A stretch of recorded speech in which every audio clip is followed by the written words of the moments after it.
deve ser servido, Pai. Esteja com o nosso pregador nesta manhã, que as suas palavras venham de encontro com as nossas necessidades. E que possamos sair daqui, ó Pai, com a certeza de que o nosso encontro contigo foi mais do que especial. E ao sairmos daqui, possamos ter a certeza de que tu estarás conosco durante toda a semana, Pai. Abençoe as pessoas que se encontram enfermas na nossa casa de oração aqui. Abençoe aquelas que estão sem trabalho. Abençoe aquelas que estão passando por algum tipo de dificuldade que o Senhor Deus bem conhece. Tenha misericórdia dos teus filhos. Tenha misericórdia da tua igreja. Nos ajude a permanecermos firmes, fiéis e fortes até a tua breve e gloriosa vinda. Em nome de Jesus nós choramos. Amém.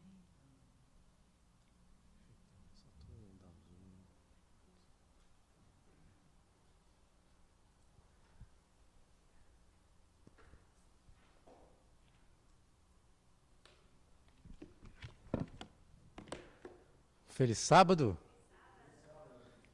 Gente, eu estou muito feliz hoje. E triste ao mesmo tempo. Feliz e triste ao mesmo tempo. Feliz porque... Não, vou começar pela triste, porque a triste é primeiro, né? Primeiro vem a triste. Não, irmão? Primeiro vem a triste. Porque minha esposa não está comigo, né? Obviamente, eu estou sem minha metade aqui. Tem que ser essa, tem que ser a triste, né? Ela estava meio ruizinha, resolveu ficar em casa. Mas ela tá acompanhando ali. E feliz porque a gente pôde iniciar a nossa live aqui. Então nós estamos transmitindo ao vivo. Foi uma correria, vocês viram indo para um lado e para o outro aqui, caçando cabo. Mesmo assim não ficou 100%, mas vocês podem ver, vocês não estão me ouvindo nas caixas, uma pessoa que está lá vendo uma live, ela está me ouvindo muito bem. Espero que esteja me ouvindo muito bem. Então eu estou muito feliz. Estou feliz porque vocês estão aqui também. Né? Isso é um motivo de grande alegria para mim. Antes da gente iniciar, eu vou fazer uma breve oração para que a gente possa abrir a palavra de Deus, né? Porque a sabedoria só vem dele. Então, do jeito que a gente se encontra, a gente possa fechar nossos olhos. Maravilhoso Deus e querido Pai, nós queremos te agradecer, Senhor, pela oportunidade e a dádiva da vida. O Senhor nos concedeu o fôlego de vida essa manhã para nós estarmos aqui ouvindo palavras que vêm de Ti, não de um ser humano, falho e pecador como eu. Suplicamos a Tua proteção e o Teu Santo Espírito para entendermos o que o Senhor quer nos conceder hoje. Em nome de Jesus. Amém. O outro motivo que eu fico muito feliz é que, se Deus usou a mula de Balaão, Ele pode me usar também. Porque, irmão, se existe uma pessoa que se sente digna de estar aqui compartilhando com vocês, a Selma gostou, ela está caindo na risada. Ele pode me usar também, porque eu me sinto muito indigno, abrindo o coração sincero com vocês, de compartilhar com vocês. Eu não me sinto incapaz de fazer isso. Mas vamos abrir a palavra de Deus? Em primeiro lugar, abram a Bíblia de vocês em 2 Coríntios. Importante vocês acompanharem aqui, porque se eu falar alguma coisa errada, vocês me corrigem. 2 Coríntios, capítulo 1, versículo de 3 a 5. Consegue ter abrir o slide aí? Está aí na tela? Consegue abrir o slide? É só apertar no play lá em cima, aí já compartilha com a gente. Mas se vocês não verem no slide, está aí acompanhando aí conosco na Bíblia. Ele fala bem assim, 2 Coríntios, capítulo 1, versículo 3 a 5. Paulo diz assim: bendito seja o Deus e o Pai do nosso Senhor Jesus Cristo, Pai das misericórdias e Deus de toda consolação, que nos consola em todas as tribulações, para que possamos consolar o que estão passando por tribulações, com a consolação que recebemos de Deus. Versículo 5. Pois assim como os sofrimentos de Cristo transbordam em nós, sobre nós, também por meio de Cristo, transborda a nossa consolação.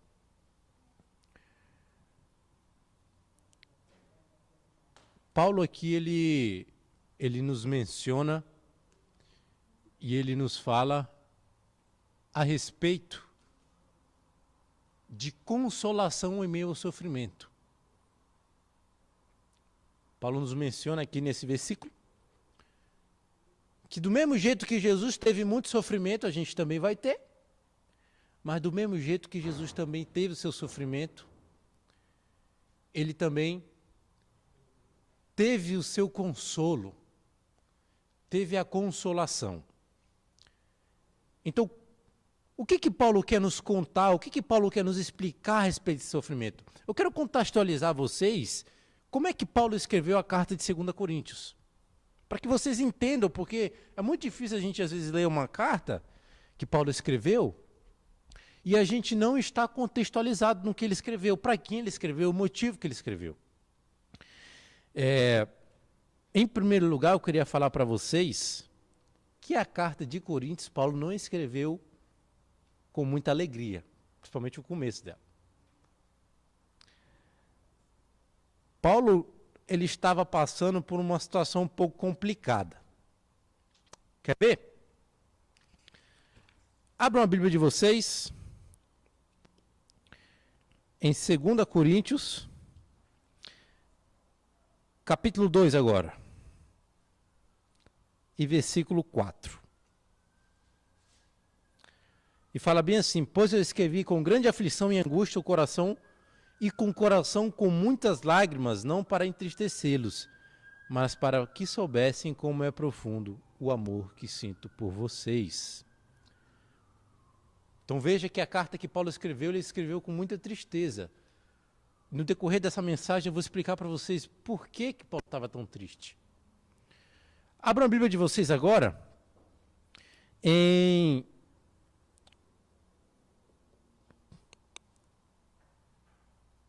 Segunda Coríntios,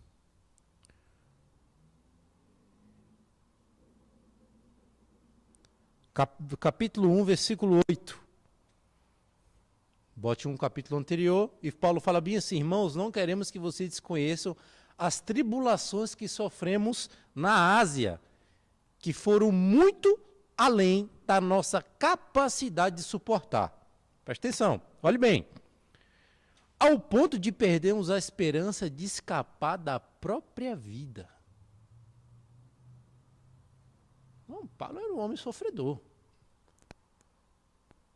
Traduzindo no termo meio grosso, Paulo estava com vontade de morrer, de tanto sofrimento que ele estava sentindo. Será que eu estaria pregando hoje para alguma pessoa que teve essa vontade um dia de ter aquela vontade de sofrimento tanta que você passou pela sua cabeça tirar a própria vida? Pois você não está sozinho, porque o grande Paulo, o famoso Paulo, o apóstolo Paulo, também sofreu isso aí. Irmãos, no mundo que a gente vive, há uns 3, 4 sábados atrás eu falava, quando eu estava aqui na frente passando uma mensagem, e eu falava que os nossos problemas são os nossos melhores amigos. Talvez a Mônica, a Selma se lembre, acho que a Jovina também estava. E uma semana depois roubaram minha carteira com $500 dentro. Aí eu falei, não vou falar mais isso, né? Porque... Mas, irmãos, a Bíblia fala que tudo contribui para o bem daqueles que amam a Deus. Tudo. É tudo. Agora me explique, irmão, como é que eu vou achar algo bom, algo que me contribua, alguém roubando minha carteira e meus documentos? Humanamente falando, é impossível. Eu não consigo imaginar nenhum benefício, a não ser para a pessoa que roubou o meu dinheiro e o meu cartão. Você tem noção, desde o dia que eu pisei aqui na América, eu não me lembro de ter gastado $400 com roupa. Compra ali uma roupa aqui, né? Uma roupa ali, coisa simples. A primeira coisa que o bandido fez, porque ele foi lá, pegou minha carteira no carro, eu esqueci meu carro aberto no meu apartamento. Né, eu moro num building que tem até o P4, então você desce, é o último. E o meu carro estava fechado, com as portas fechadas, mas não teve nenhum coisa quebrado, e eu creio que Esqueci aberto. Esqueci que tinha o costume de colocar a carteira dentro. E ele foi lá ele ou ela, não sei, né? E pegou. A primeira coisa que esse ser humano fez foi passar no Foot Locker e gastar $380 com o meu cartão de crédito. Eu nunca gastei $380 com roupa. Aí eu fiquei assim, pensando assim, eu falei, agoniado, né? Eu falei, rapaz, eu vou lá nesse Foot Locker para ver se eu tenho imagem desse cara. Mas só que, irmão, quantos Foot Locker tem aqui em Los Angeles? Milhares e milhões. Eu falei, vou na mais óbvia, que é do lado da minha casa, tem uma do lado da minha casa. Mas não tinha. Não tinha nenhuma compra com esse valor. Perguntei lá, o rapaz ainda quis me ajudar, porque normalmente a gente só consegue com warrant, né? Você precisa do warrant. E ele foi, abasteceu o carro várias vezes, encheu o tanque de, acho que não foi mais de um carro, não é possível. Passou em 2, 3 postos.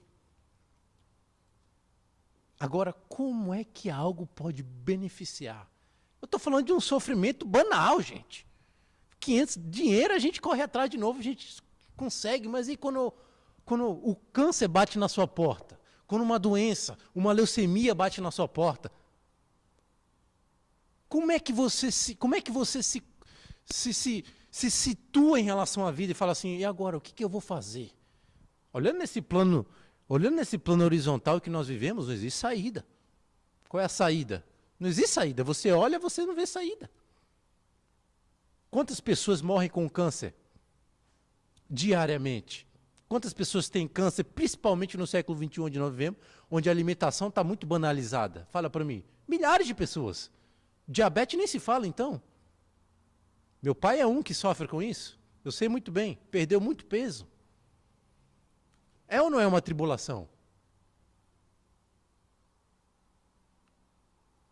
Aí você pode estar perguntando assim, nessa voz que está falando na sua cabeça, fazendo os comentários do que eu estou falando aqui. Eu não posso estar com câncer, eu não posso estar ressaltado, mas eu estou com um problema. Eu sei que cada um de vocês tem problema. Sabe quem é que não tem problema? Quem dorme no cemitério. Esses não têm problema. Agora, irmão, enquanto você tem vida, é um problema atrás do outro. E quando você, pelas suas próprias forças, não consegue resolver o problema, eu falo para você, biblicamente, todo problema tem solução. Eu estou com câncer, tem solução. Eu estou com aluguel atrasado, tem solução. Eu quebrei o pé, tem solução.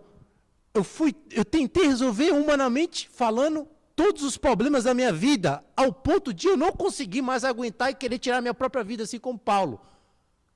Tem solução. Plano horizontal não tem solução, mas para Deus tem solução. Agora eu não sei se é a resposta que você quer. Isso, infelizmente, eu não posso lhe afirmar. Então Paulo escreve com muitas lágrimas essa carta aos Coríntios por um único motivo. Paulo foi uma das pessoas que fundou essa igreja. Fundou a igreja aos Coríntios. Mas só que essa igreja estava tendo uns falsos profetas ali, disseminando mentiras. E a partir de que começou a disseminar mentiras, o povo começou a se dispersar. E assim como vocês sabem, a igreja começa a ficar mais débil, a igreja começa a ficar mais fraca. Além de problemas pessoais que Paulo estava passando, como todo ser humano. Problemas ministeriais, problemas espirituais. Será que eu estaria falando para alguém que tinha vontade de ver essa igreja cheia novamente? Eu preciso abrir o meu coração para vocês. Estou muito contente de nós estarmos planejando passo a passo o nosso streaming aqui na live. Mas às vezes a gente desanima. Às vezes a gente fica triste. Assim, não é possível. A igreja de Ciclano lá tem tantas pessoas e aqui não tem nada. O que está acontecendo? Mas é possível, Senhor. Eu me lembro que essa semana eu estava com esse tipo de pensamento e eu estava agoniado. Orei a Deus e falei assim, ó, pelo amor de Deus, A Bíblia fala se tiver 1 ou 2 tá bom, mas eu queria só um pouquinho mais. E graças a Deus, olha só, olha a benção. Olha a benção. E meu pai me ligou. Logo depois de eu fazer essa oração, meu pai me ligou. E mandou uma mensagem para mim de um pastor americano, romeno, romeno, mas que vive aqui na América. E ele falava a respeito da oração, de como você deve se comunicar com Deus, a maneira como você deve se comunicar com Deus. E eu vi algumas mensagens dele, 2, 3 mensagens falando da experiência que ele viveu com Cristo. Você sabe, na Romênia, um tempo atrás, era ditadura, a situação era difícil lá.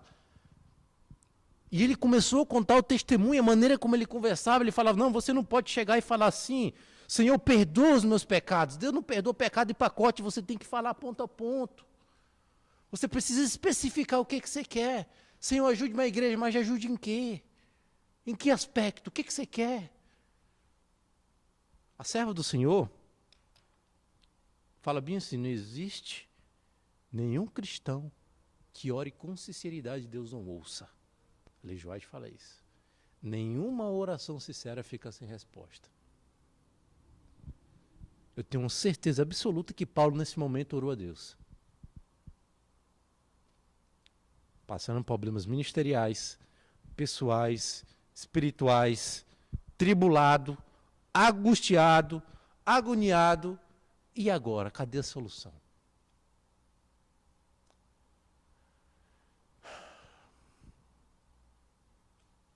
É duro, irmão. Fiquei sabendo há pouco tempo agora, uma amiga minha me ligou. Quarta-feira agora nós vamos ter um velório aqui nessa igreja de um rapaz de 30 anos que sofreu um infarto fulminante. Eu não o conhecia, mas eu peço oração pela sua família. Deixou uma filha e uma esposa.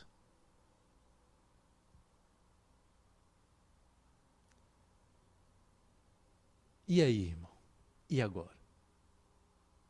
Tudo contribui para o bem daqueles que amam a Deus. Em que aspecto? Não sei. Mas uma coisa eu sei. O mesmo Deus que o Cláudio estava falando aqui, que abriu o Rio Jordão, colocou a Arca da Aliança e conseguiu a vitória, é o mesmo Deus que eu e você servimos.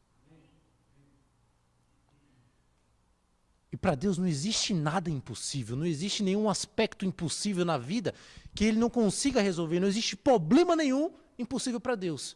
As leis sobrenaturais do mundo, as leis naturais do mundo, não são uma incapacidade, porque foi Deus que criou as leis, e não são uma incapacidade para Ele. Ele pode romper com isso. Você acha que Ele não pode ressuscitar o morto? Você acha que Ele não pode curar um câncer?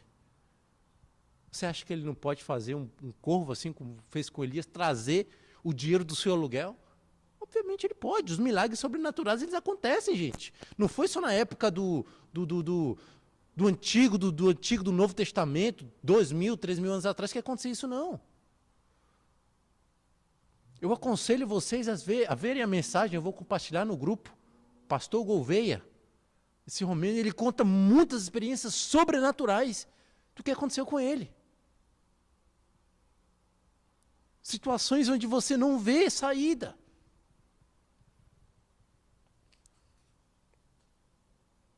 Quando tudo parecia perdido, Paulo desesperado. Tito, finalmente, depois de ele escrever a carta e levar, Tito leva. Tito finalmente traz notícias para Paulo. E fala bem assim, Paulo, muitos coríntios se arrependeram e a igreja está voltando a ser como era antes. Foi aí que Paulo escreveu isso aqui. Ó.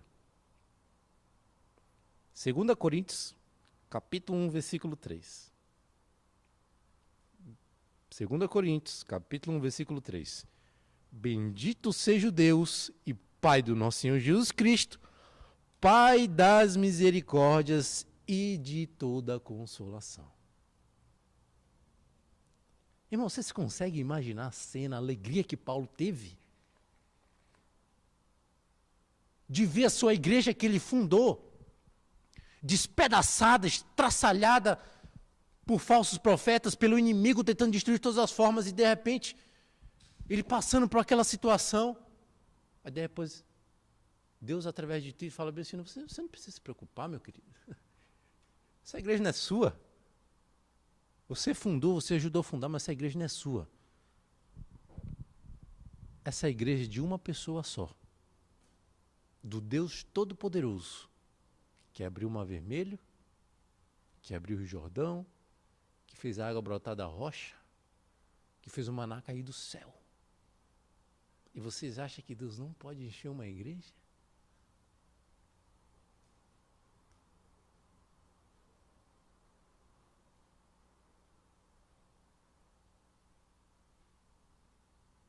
Deus pode tudo, meu querido.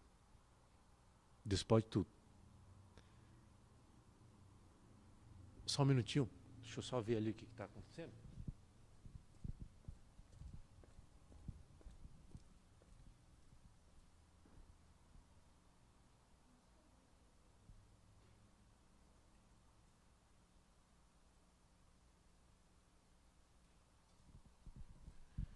Eu não sei o que aconteceu, a câmera desligou. Esse Deus que nós servimos é um Deus do impossível, amém? Vocês acham que é Deus do impossível? Esse amém foi meio fraco. Esse amém foi o antes da passada do Mar Vermelho. Tem que ser o amém depois de você atravessar o Mar Vermelho. Amém?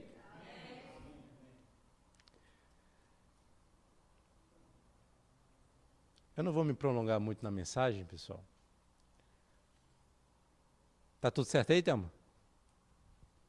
Tem alguém visualizando aí? 3 pessoas, amém. Olha, viu? Essas pessoas aqui, 3 pessoas na live, olha que benção. É Deus, é Deus. Como é que nós podemos aplicar na nossa vida, Jovina, Selma, Mônica, Kim, como é que nós podemos aplicar na nossa vida esse Deus bíblico? Porque teoria, nós lemos aqui na Bíblia, então aquilo passa a ser teoria, mas como é que nós podemos aplicar na nossa vida? Esse Deus que consola toda a tribulação. Quando você estiver passando por um problema, a primeira coisa que nós tendemos a fazer como ser humano é tentar resolver, sim ou não? Pelos nossos próprios meios. É como uma criança que cai, machuca o joelho e tenta limpar ali. Às vezes o corte é profundo. Aí depois de ver que é profundo, ele se desespera. E procura ajuda de quem? Do papai e da mamãe. Querido, nessa vida, eu e você vamos ralar o joelho muitas vezes. Às vezes vai ser um ralado bem superficial. Que eu e você vamos conseguir colocar um band-aid, passar um antisséptico. E está tudo certo. Mas às vezes vai ser um ralado bem profundo. Um corte onde precisa de ponto e saturação. Às vezes o corte é tão profundo que eu e você não conseguimos nem enxergar. Aparentemente está tudo bem. Mas aqui é onde acontece as maiores dores. É onde somente uma pessoa pode conseguir consertar, conseguir curar. Às vezes você já viu muitas das vezes alguém quando cai, bate a cabeça e aparentemente está tudo bem. Depois de 1 semana ou 2 ela começa a dar desmaios, convulsão. Aí você vai no médico, você vê que houve um coágulo no cérebro. Estou dando um exemplo a vocês. Um coágulo. Então aparentemente está tudo bem. Mas lá dentro é onde realmente a situação fica doendo. É onde somente uma pessoa pode curar. E eu quero que vocês lembrem disso. Quando vocês passarem por problemas onde vocês não conseguem resolver, ou mesmo aqueles que você consegue resolver, vão a Jesus. Não tentem consertar pelas suas próprias mãos. Eu já dei várias vezes aqui o testemunho a respeito do meu casamento. como Deus, através da minha esposa, conseguiu com que a gente estivesse unidos novamente. Qual é o valor de um casamento hoje em dia? As pessoas casam e se divorciam no mesmo dia. Não é mesmo? Então o valor se perdeu. Mas eu queria falar a respeito de vocês de um último assunto. Um consolo que Deus dá, um conserto, Deus dá uma cura que Deus dá, final. E qual é a cura que vai dar final? Qual é essa cura? É a cura que eu e você almejamos. Quando Jesus voltar, nas nuvens do céu, Ele vai fazer com que você e eu sejamos completamente transformados. Talvez eu estaria falando para alguém que sente saudades de um ente querido. E eu vou pedir encarecidamente a Thelma, se ela puder colocar a imagem do... Está lá no slide, Thelma. Lá no finalzinho, vai ter a imagem do meu avô. E eu queria, antes de finalizar, contar para vocês essa história. Só apertar no play lá em cima, Thelma. Isso. Olha. Esse homem aí, o nome dele era Antônio de Moura Rocha. Antônio de Moura Rocha. Esse era o meu avô. Meu avô era um homem católico, roxo. Não observava o sábado, não conhecia nada a respeito da Bíblia. Observava doutrinas e culturas que ele foi educado assim pela sua mãe. Um dia ele se deparou com a verdade, estudando por ele próprio a Bíblia. Abriu lá em Êxodo capítulo 20 e começou a se perguntar, poxa, por que eu não estou guardando isso aqui? Por que a Igreja Católica ou outras igrejas, outras denominações não guardam isso daqui? E foi pesquisar. E perguntou de um sacerdote, e o sacerdote não soube explicar.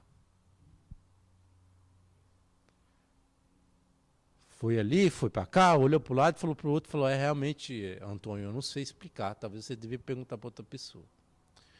Foi quando o meu avô se deparou. E começou a procurar qual religião guardar o sábado. Se deparou com a igreja adventista, sétimo dia, fora o judaísmo. E assim toda a minha família foi abençoada com a verdade. Toda a minha família, por parte de pai, por parte de mãe, a gente, por muitas vezes, tentou. Enfim, Deus conhece o coração de cada um. Alguém se lembra quando é que começou o Covid? O ano? 2020. 2020,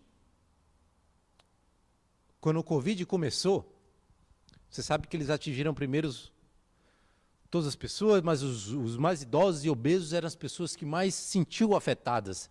Pessoas que tinham problemas respiratórios, cardíacos, então problemas de qualquer tipo. Meu avô, naquela época, ele tinha mais ou menos entre 84 e 86 anos, não sei exatamente a idade que ele tinha. Esqueci de fazer essa conta e perguntar para o pai. Mas ele tinha mais ou menos essa idade, não tinha menos nem mais. Entre 84 e 86 anos de idade. Então ele já estava no grupo de risco. Olha o que acontece. Sem cuidado nenhum, às vezes usava máscara, às vezes não usava, ele foi infectado. Ele foi infectado. Foi para o hospital. Levaram meu avô para o hospital. Meu avô lá no hospital eu me lembro que ele mandou um áudio no grupo. Ele falou bem assim, eu estou muito doente, às vezes estou conseguindo nem respirar direito.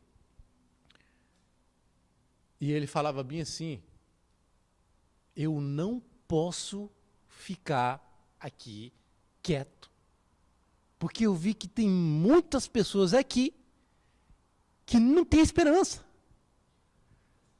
que não conhecem Deus, E eu não sei se essas pessoas vão passar de hoje. E ele começou a pregar para as pessoas que estavam lá do lado dele, na cama de hospital. Então, você olha bem a esperança, o consolo em meio à tribulação. Você acha que meu avô estava preocupado com a vida dele? De maneira nenhuma, a vida dele estava na mão daquele que tudo pode. E ele mandou um áudio bem assim. Não se preocupem. Vai dar tudo certo. Ele falou bem assim, aqui é Rocha. O sobrenome dele, né? Aqui é Rocha.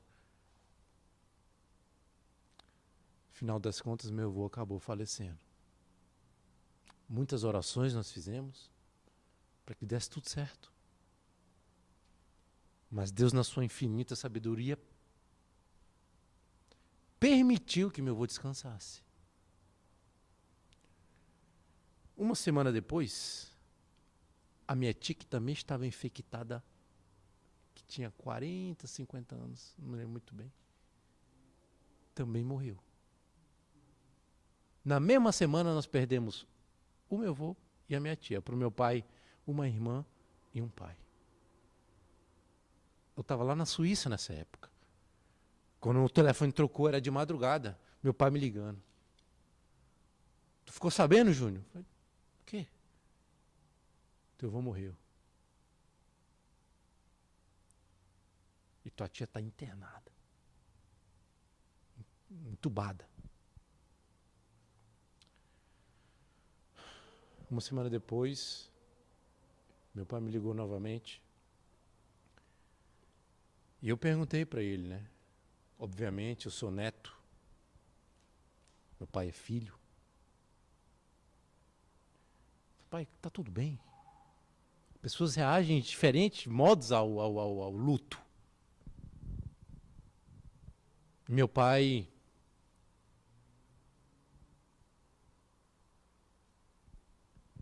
eu me lembro que ele falava com uma voz embargada. Ele falava bem assim, meu filho, eu estou muito triste.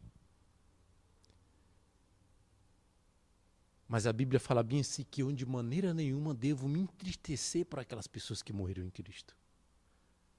Eu preciso ser o exemplo para as pessoas verem que eu não posso me desesperar quando o meu ente querido morre, principalmente o pai.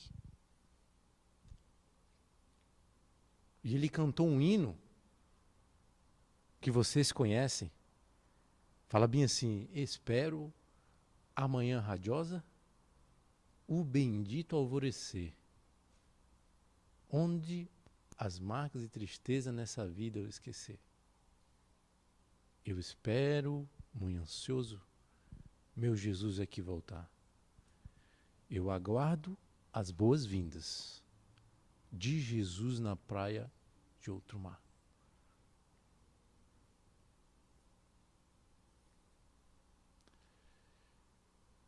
Eu e você temos que nos preparar, querido.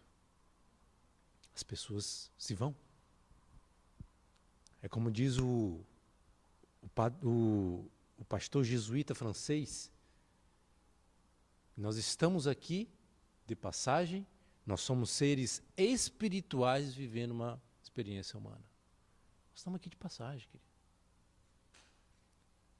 O que você está fazendo com o seu problema, com a sua vida hoje? Hoje Jesus fala assim, meu filho, vem. Não tente resolver seu problema, vem. Queria convidar vocês a ficarem de pé, para nós finalizarmos com uma oração. Alguém tem algum pedido que quer orar em específico? Gostaria de orar agora nesse momento, se não tiverem.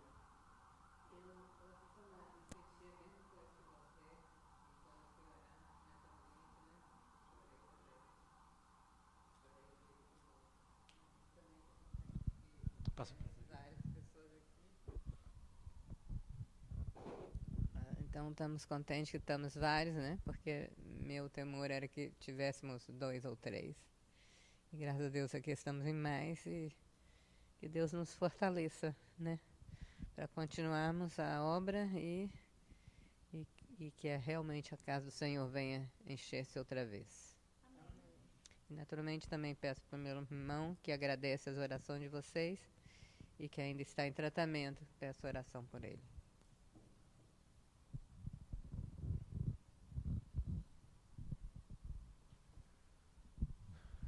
Oremos. Maravilhoso Deus, querido Pai, louvado seja o teu nome, pela tua infinita misericórdia que nos alcança, Senhor, sendo pecadores. Todas essas pessoas que estão aqui, Senhor, derrame bênçãos sem medidas na vida de cada uma delas. Que o teu Espírito Santo, teus santos anjos possam acompanhá-las durante a semana. Que a tua paz, Senhor, preencha o coração delas e elas se sintam felizes e tranquilas no santo dia que o Senhor preparou para descansarem. Revigora, Senhor, com grande alegria o coração delas.